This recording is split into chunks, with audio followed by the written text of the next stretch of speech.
अस्सलामुअलैकुम वरहमतुल्लाहि वबरकातुहू। मैं हूँ होम्योपैथिक डॉक्टर अमजद महमूद और आज हमारा मौजू है एच पाइलोरी यानी हेलिकोबैक्टर पाइलोरी।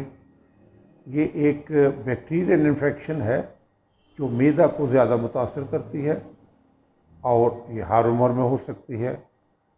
ये मैदा के अल्सर का ख़ास सबब है।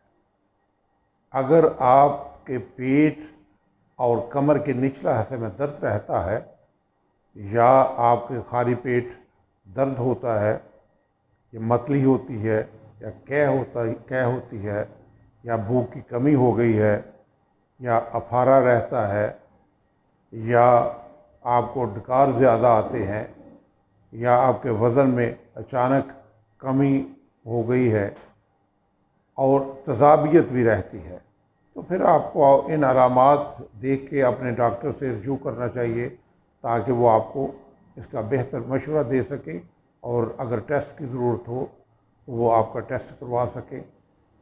शुक्रिया।